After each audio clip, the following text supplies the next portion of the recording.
Sortation, sortation.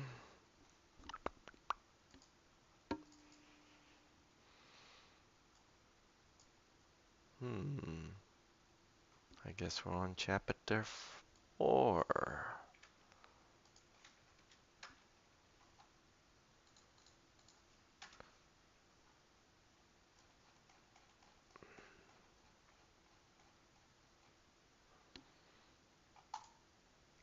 Hello.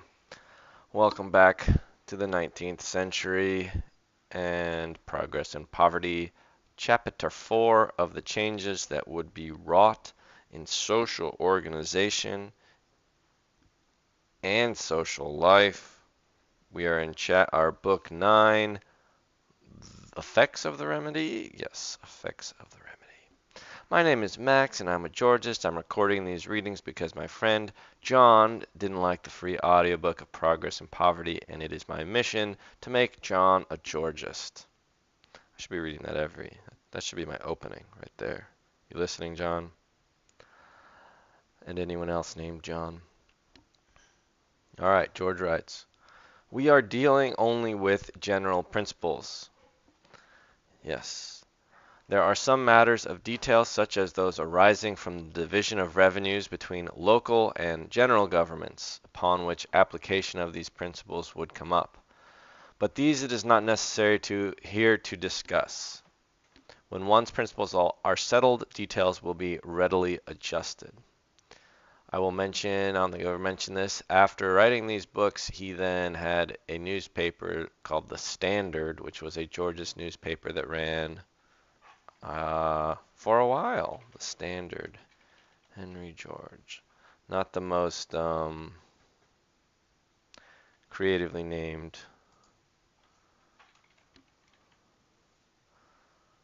Uh, okay, it ran for like 3 years. Um, but it was much more topical to his time. He wrote about the railroads a lot, I believe, and immigration and rum. Uh, his immigration policy, I don't know if I fully agreed with, but his rum essays were very good and railroad essays were very good. But I haven't read them all.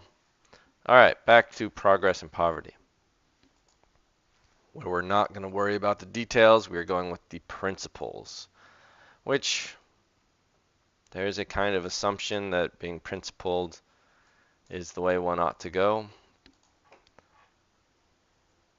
Sometimes, like I just recently wrote a blog post about sortition, which is this idea of forming legislative bodies at random.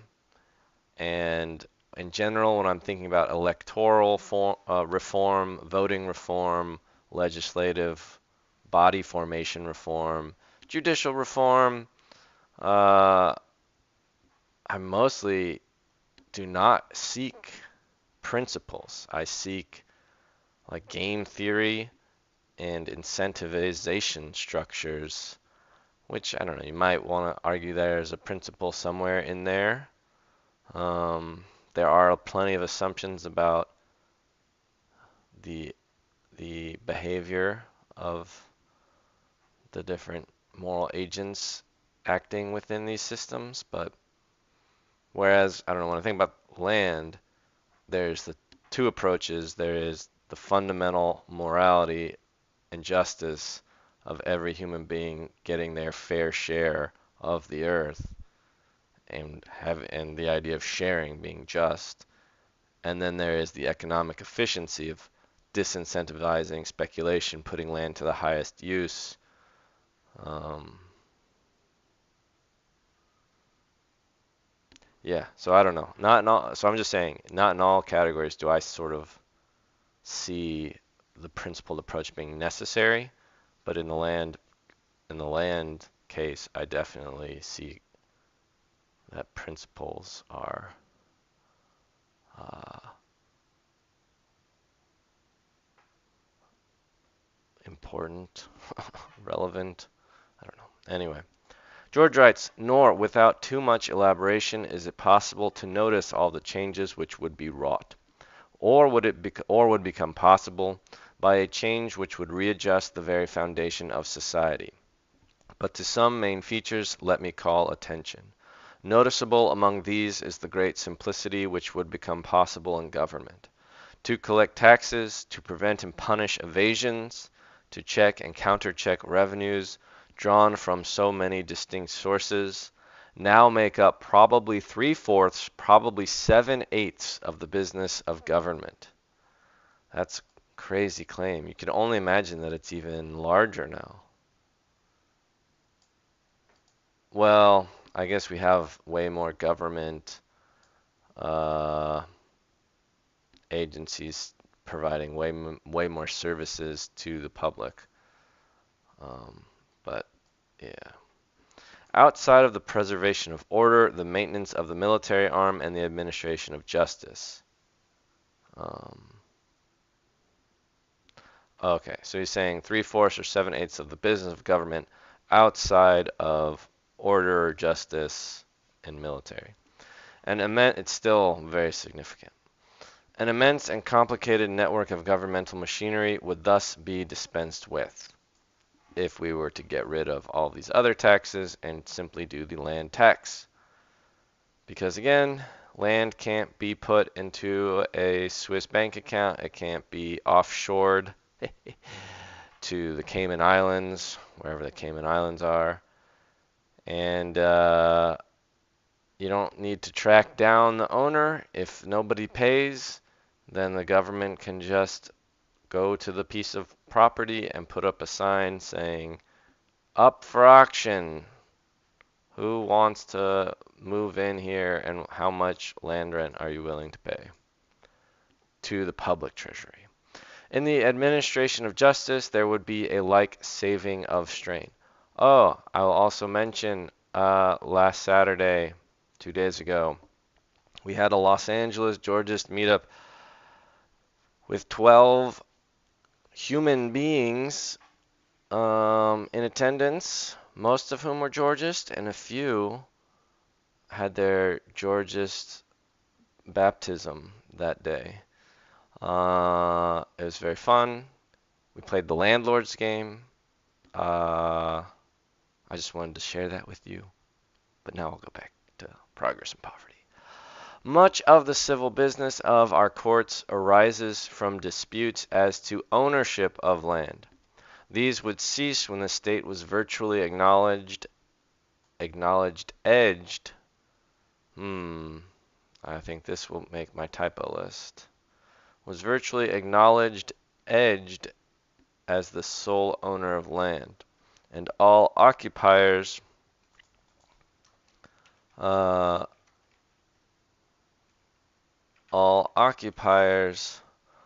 became practically rent-paying tenants, but of course the rent goes to the public treasury. The growth of morality consequent upon the cessation of want would tend to a like diminution in other civil business of the courts, which could be hastened by the adoption of the common sense proposition of Bentham to abolish all laws for the collection of debts and the enforcement of private contracts. Yeah, this idea that if I loan you money and you don't pay me back, that I can have the government use the force of the sword to go collect that money. For most of my life, I just never thought about that. Yeah, that's the way things are, so that's the way they should be. But sometimes I think that is just a weird service of the government to do. Like, you chose to loan your money to this person. The ideas are that you took that risk on yourself. Why should the government have to bail you out, so to speak? The rise of wages, the opening of opportunities for all to make an easy and comfortable living, would at once lessen and would soon eliminate from society the thieves, swindlers, and other classes of criminals who spring from the unequal distribution of wealth. Not everyone would agree that that's where they spring from, but I definitely agree that a significant amount of such behavior springs from the desperation of poverty. Thus, the administration of the criminal law, with all its paraphernalia of policemen, detectives, prisons, and penitentiaries, would, like the administration of the civil law, cease to make such a drain upon the vital force and attention of society. We should get rid not only of many judges, bailiffs, clerks, and prison keepers, but of the great host of lawyers who are now maintained at the expense of producers, and talent now wasted in legal subtleties would be turned to higher pursuits. Yeah, this whole idea that we spend so much resources, labor, capital on the criminal and judicial system. I mean, it just does seem like it's just a bog. It's just quicksand until you solve the root problem of desperate people with no money, and their options are work a subsistence and earn a subsistence amount of living, and then as a class, if they start earning more, they're just going to be have their rent raised, so you're just treading water. There's always going to be a large number of people who feel the injustice of that and react. The legislative, judicial, and executive functions of government, and it's like, especially, I don't know, it's so easy to look at people with poor language skills who aren't legally citizens here and be like, well, they should be, it's almost like tacit in my mind. I've caught myself. It's like, oh, they should just be happy that, you know, they're not being rounded up and put to death from whatever third world country they came from, or that they don't have to live under constant fear of just getting killed. They should just be happy to be here flipping burgers, mowing lawns. And there's some sense in which a kind of immigrant or refugee should be grateful because they have gained a relative advantage. But it's crazy to think they're to blame for being born in whatever situation they were born into when we would gain, our society would gain by simply sharing and cooperating with them.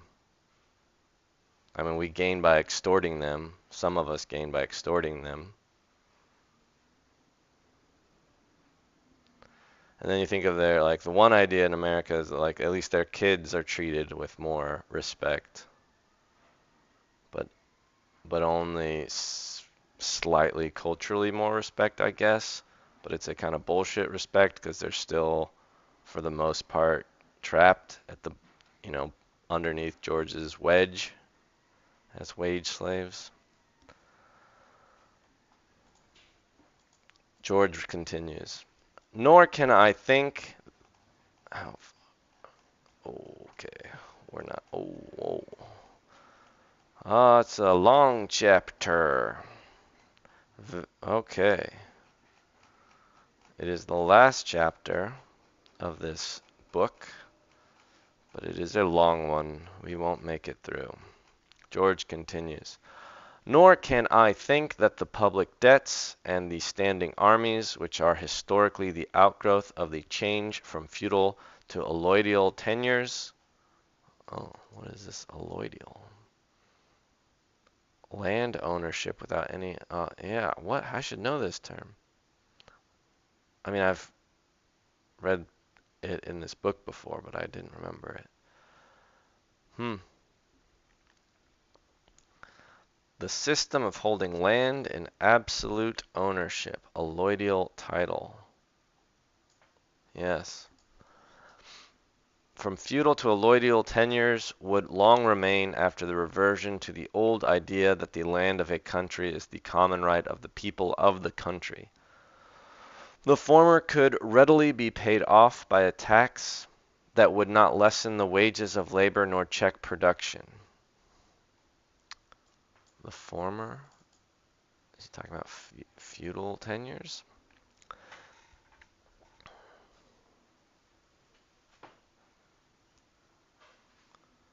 And the latter, the growth of intelligence and independence among the masses, aided perhaps by the progress of invention, which is revolutionizing the military art, must soon cause to disappear. Oh, I guess it's public debts would be paid off by a tax that would not lessen the wages of labor nor check production. And then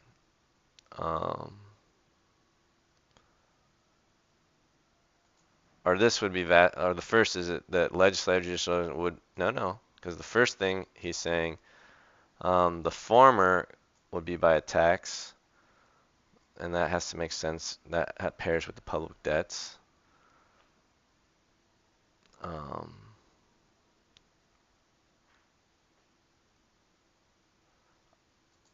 I guess in the latter is just the standing armies. So we pay off the debts with the land value tax, and then we won't need the standing armies. They would soon disappear as everyone became smart, and there were inventions, and revolution in the military. And we still have a standing army, but it is, I think, ridiculously inflated than what it needs to be, and it is undeniable that the power of a military seems to be much, much less about the number of laborers in the military and more about the amount of capital that we're able to dedicate to our security from all of our great progress of invention. Society would thus approach the ideal of Jeffersonian democracy, the promised land of Herbert Spencer, the abolition of government, but of government only as a directing and repressive power. It would be at the same time and the same degree become possible for it to realize the dream of socialism.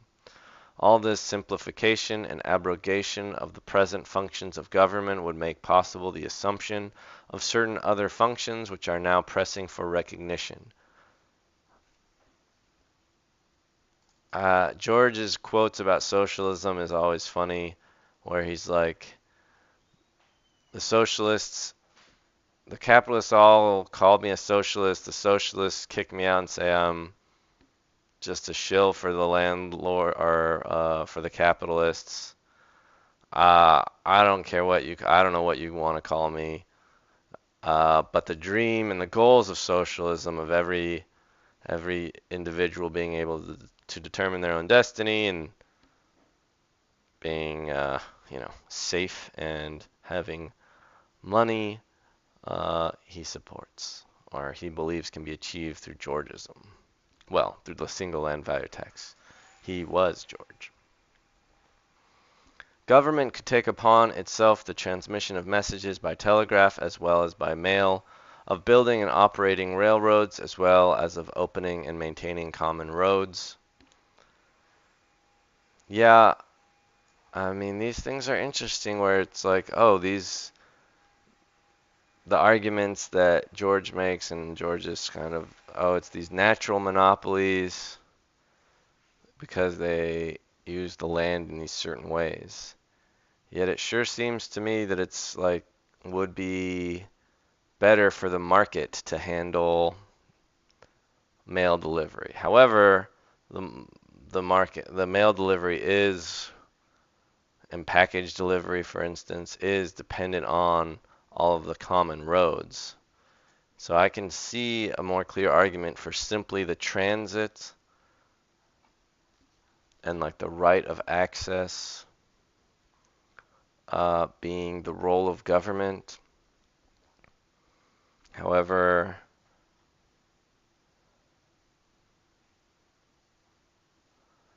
even with that, sometimes I'm like a little bit, I don't know, the idea of privatized roads is kind of crazy to think about, but in a Georgist world where all of the railroad owners would be paying a full LVT,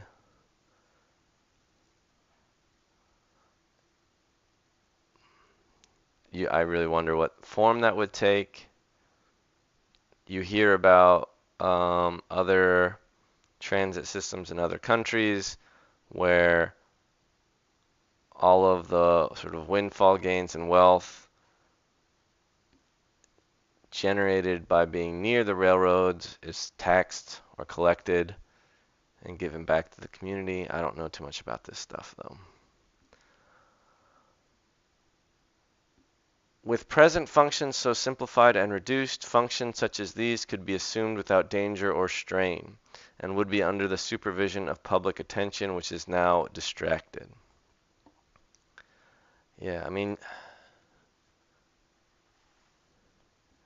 I suppose there's always this talk about externalities, and that is sort of when you need the government to step in.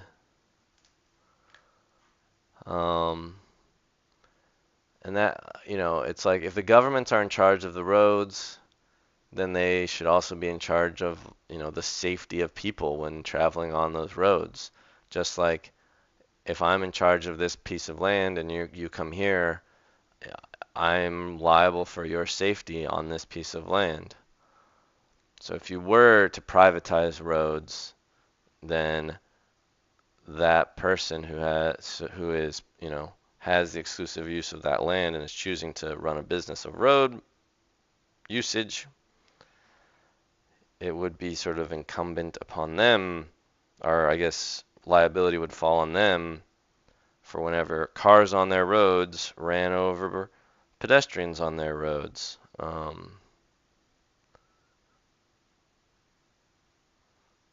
There were, yeah, something like that. I don't know. I have to be honest, this is one of the points of theory that I'm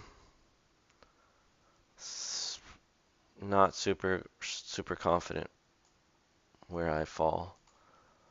There would be a great and increasing. I definitely think that whatever the ills of our society are, I don't think, plumbing and electricity being controlled by the government and the roads being controlled by the government are the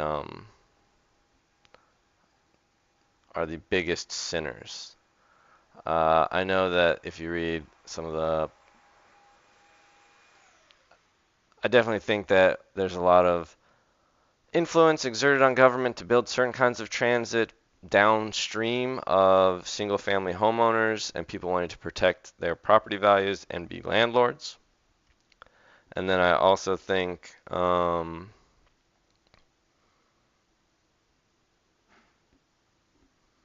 forget. Well, I definitely think some of the utilities are there's corruption in how those are intertwined with government slash for-profit companies.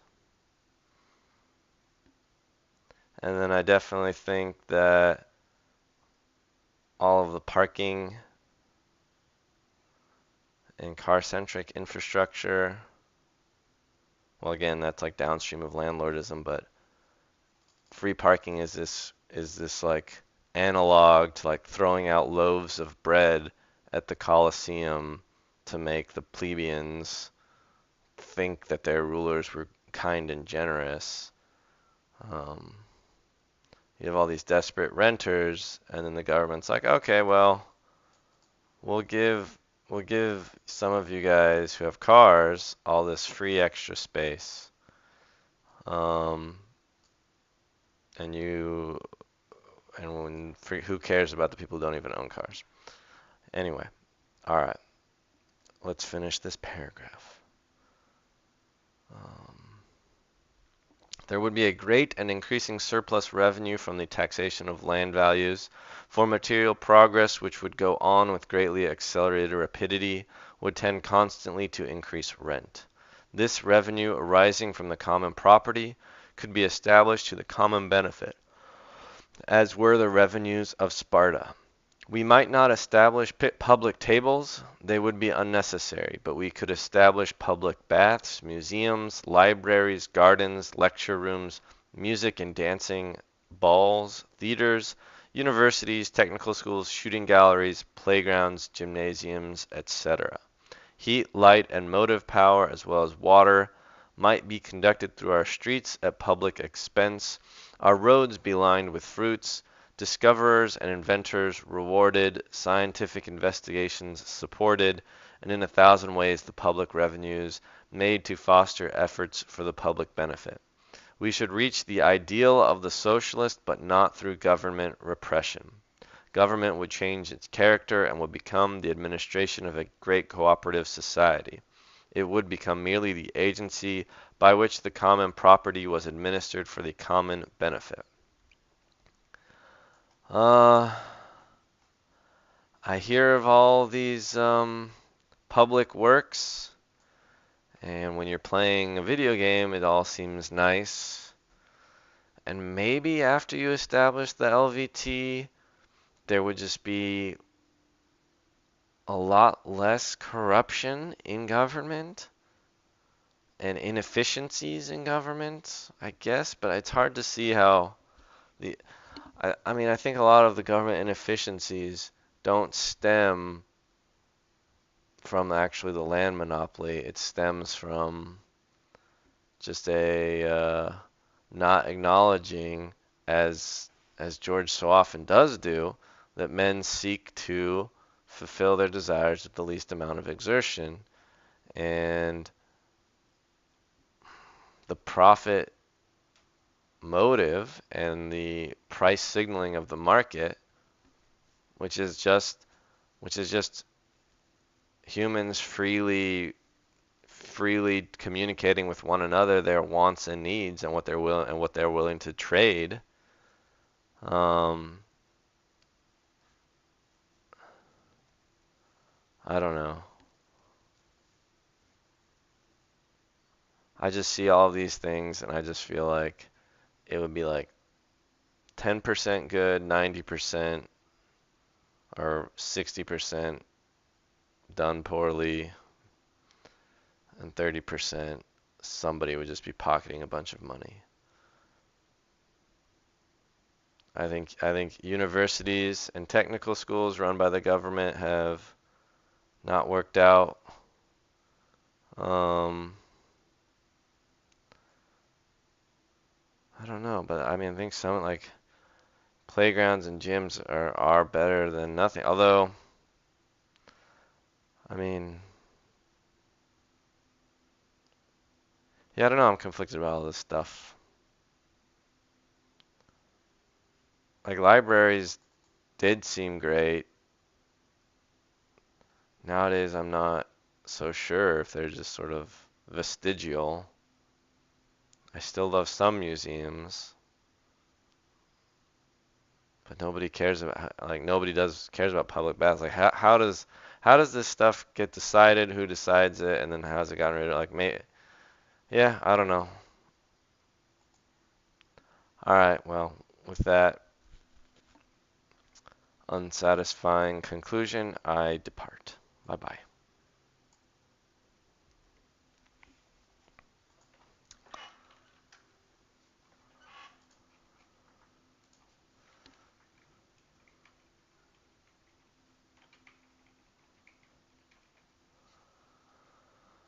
Audience size has shrunk.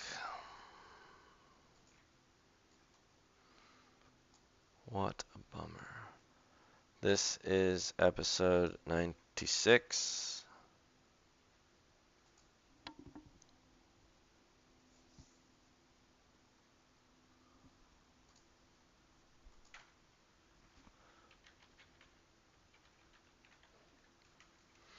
Book 9, Chapter 4. Start.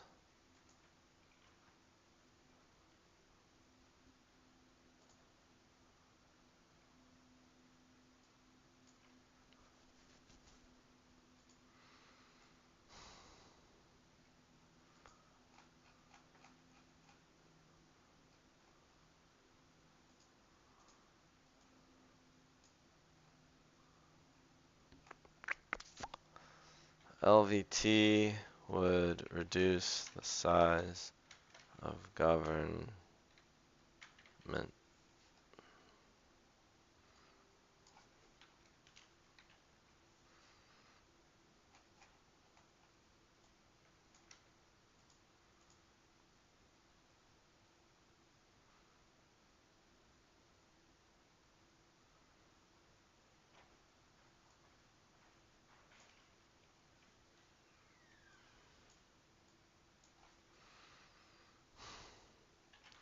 Much of government resources are spent in enforcing the bad taxes, uh, maintaining a big army, and dealing with crime. Eliminating poverty and the bad taxes would reduce the need for these expenditures immensely. Save. No more Los Angeles meetup. That has passed. I guess we're now at 62.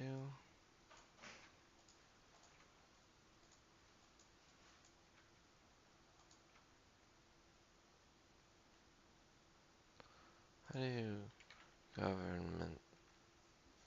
What's that abbreviation? Yeah, just GOVT.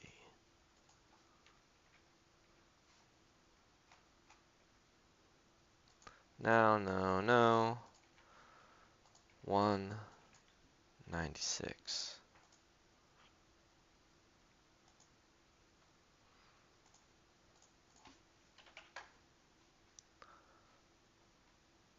YouTube.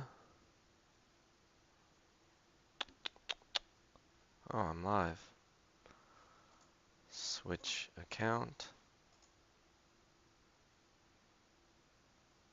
Tarzan and the Olympics.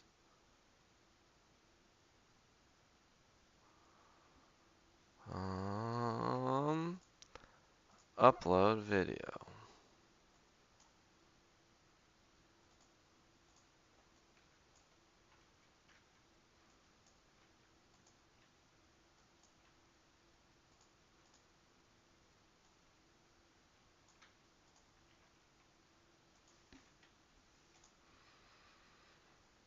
Georgism.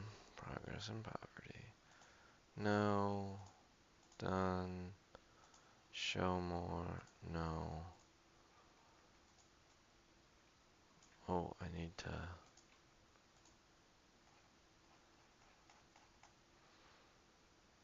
Does this? Yes. Administered for the practical. That's where we left off. Sure. News and politics. Public. Publish. Close. Close. Goodbye, stream. Oh, wait. It says I have somebody watching.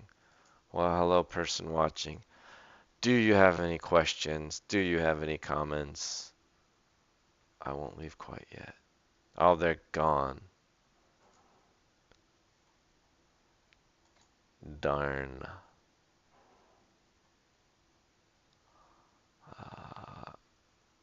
Okay.